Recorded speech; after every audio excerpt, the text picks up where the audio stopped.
We have a question of our Spanish analyst. In Italy, Expedia and Last Minute and others are offering their content to offline agents, offline traditional agents, and even they're opening street shops with their own brands, as I mean, maybe recognizing what Hans was saying about getting the information online and making the booking offline. And Expedia is also testing this in UK. So do you see this trend moving to your markets, moving to your competitors, maybe to your own companies? I think the question was for me, I'm not sure, but if it was for me,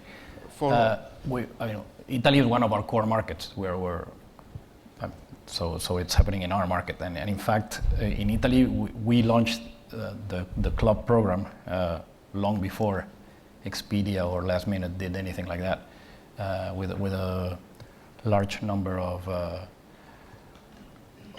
agencies in the Buona Vacanza network.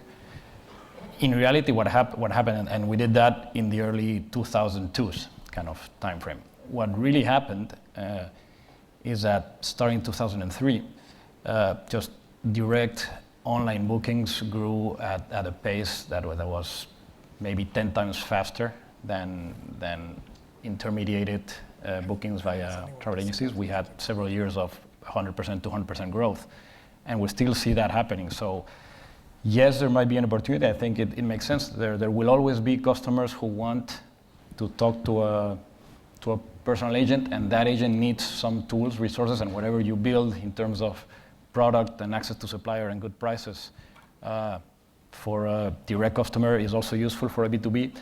But what we're seeing and continue to see in all of the 7 large European markets in which we're present is a massive shift that continues from customers going and buying through traditional travel agencies to customers buying via direct B2C websites, and for an increasing number of products. Here I kind of disagree a little to some of the things that have been said.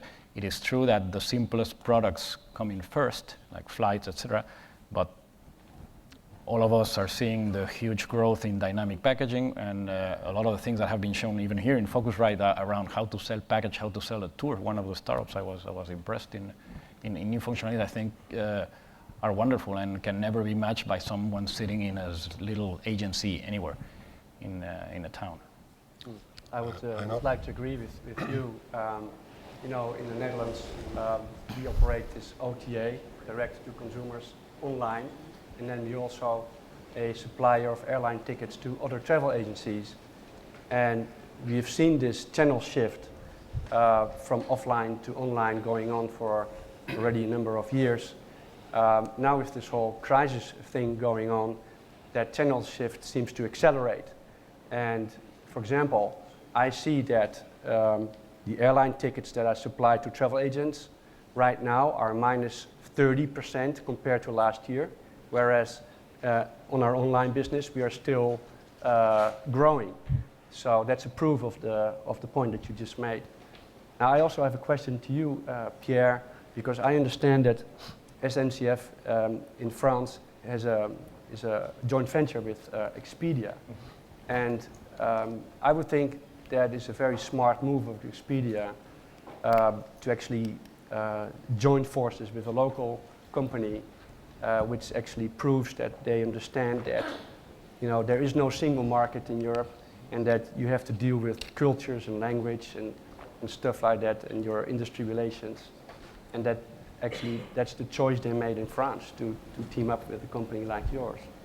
Yeah, probably. I think for both actors it was a very visionary move to take the benefit of each of them, scale of global deals brought by Expedia, and localized and knowledge of the market from the SNCF, which was more stuck in the image of rail and was willing to expand the experience of travel to his customers.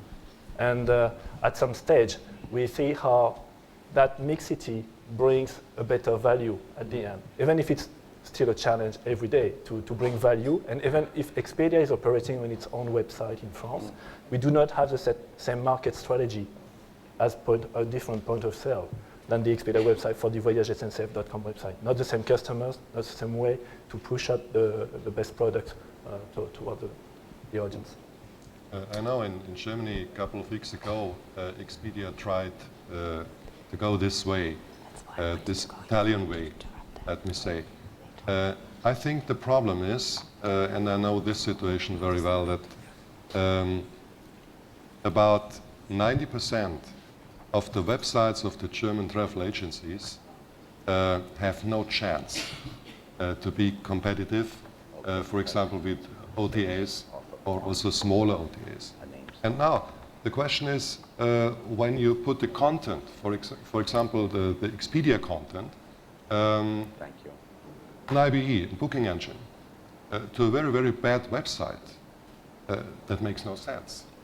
So the basis for this concept, to put this content or to put these booking engines to a lot of websites of the German travel agencies, the basis is not.